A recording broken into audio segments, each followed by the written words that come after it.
dimensi untuk kajian saya. Okay, and then Sung pula mengatakan pengajar, kecekapan teknikal pengajar dan pelajar,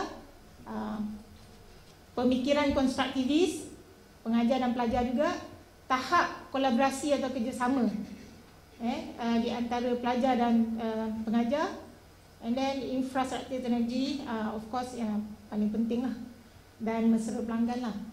Okay, and then mengikut Valerie pula, beliau juga kena pasti faktor teknologi, pengajar dan pengalaman, okay, sebagai critical success factor,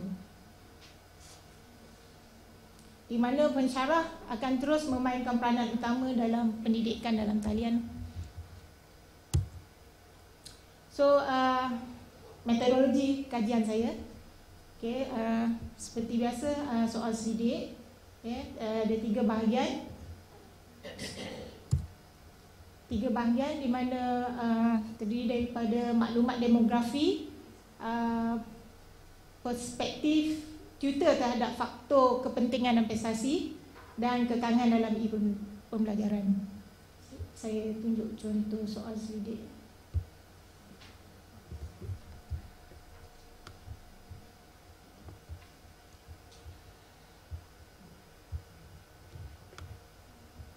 So ini adalah antara soalan yang ditanyalah.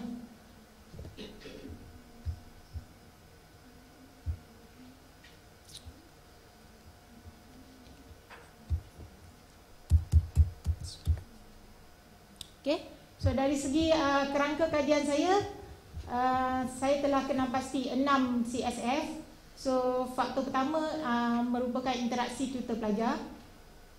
Faktor kedua, sikap atau minat terhadap pembelajaran.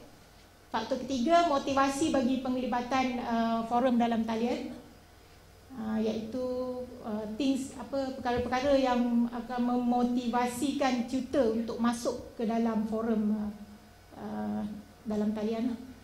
And then perkhidmatan sokongan dan latihan merupakan faktor yang keempat. Faktor kelima, bahasa untuk komunikasi, dan faktor keenam, kemudahan teknologi maklumat.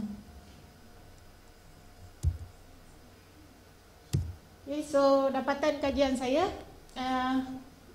actually ini analisis kebolepercayaan ataupun reliability test ke atas instrumen kajian saya. Instrumen kajian saya lakukan atas 17 orang kita punya tutor yang melibatkan OUM punya pensyarah lah. Okay, mungkin mereka, some of them ada kat sini. I would like to thank them lah. Okay, so untuk interaksi tutor pelajar saya ada 6 item soalan. Okay, sikap atau minat terhadap pembelajaran ada 3 item. Ini semua saya ubah setelah mendapat feedback daripada rakan-rakan pensyarah kita lah. And then motivasi bagi penglibatan forum dalam talian ada 7 soalan. Perkhidmatan sokongan dan latihan ada 7. Bahasa untuk komunikasi ada 4. And kemudahan teknologi maklumat ada 9 soalan. Okay, responden kita dari segi pecahan, yang itu yang saya cakap tadi, ada 679 borang yang saya edarkan, dan mendapat pulang semula borang-borang sebanyak 271 orang. Ada 20 borang yang rosak. And then okay, dari segi pecahannya, pusat pembelajaran yang paling banyak saya dapat dari Kedah. Kedah 31.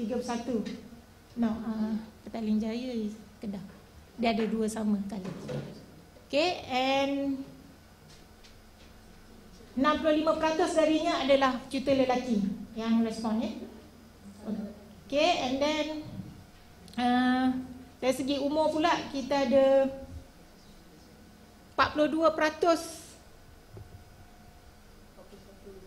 41 hingga 50 tahun. Bermakna tutor kita berpengalaman lah, bukan tua lah, berpengalaman. Okay, and dari segi kelayakan pendidikan pula,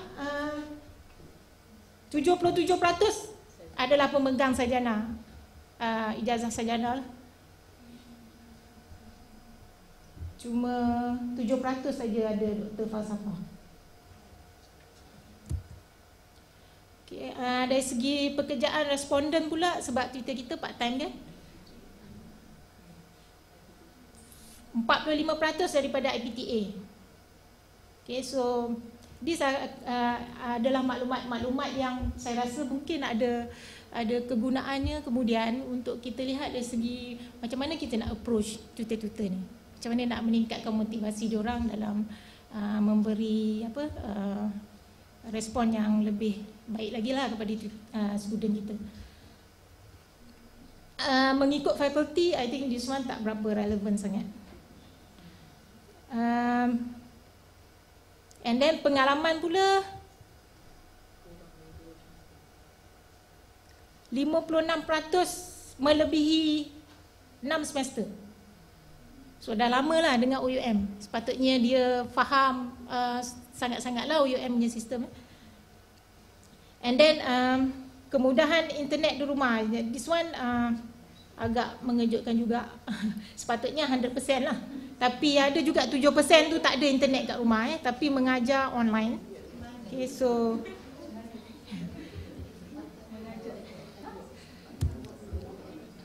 okay, dari segi tahap penguasaan internet dan ICT pula 45% sangat baik dan 53% baik. Secara keseluruhan kita boleh kata 98% memang baiklah, boleh menguasai internet dengan baik. Okay, and then tapi dari segi kekerapan mengakses internet ni 30% saja, 6 hingga yang paling tinggi 44%.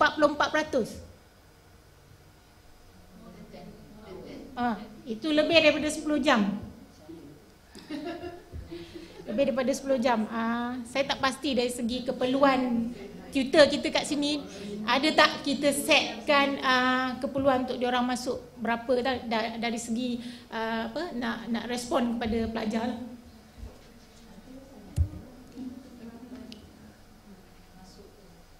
Kekerapan masuk.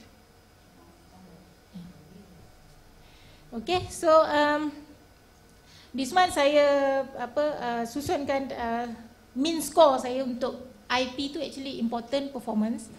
Okay, mengikut faktor lah. Jadi dari yang paling tinggi kepentingannya kepada tutor ialah bahasa untuk komunikasi. Bahasa tu bukanlah bahasa Inggeris atau bahasa Malaysia, dari segi macam mana dia menggunakan bahasa, macam Puan Rosita cakap tadi lah,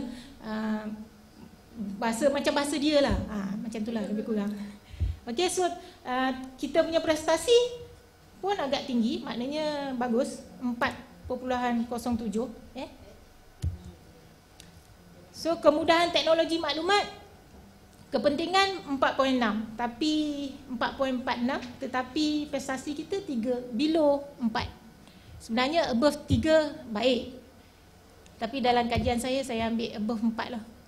Yang kita, because kita punya quality kita anggap excellent kan. Kita tidak hanya sekadar meeting the requirement excellent. So kita anggap 4 ke atas itu yang baik lah.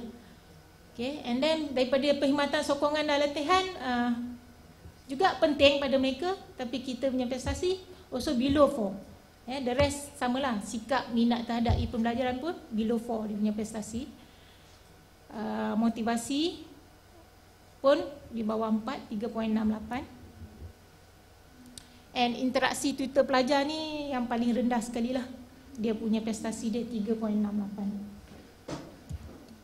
So dari apabila saya buat analisis jurang untuk keseluruhan, so kita dapati faktor yang keempat tadi mempunyai jurang yang paling besar lah. So garis merah ni adalah mean kepentingan 4.33. Kita nak tengok jurang is antara kepentingan dengan prestasi.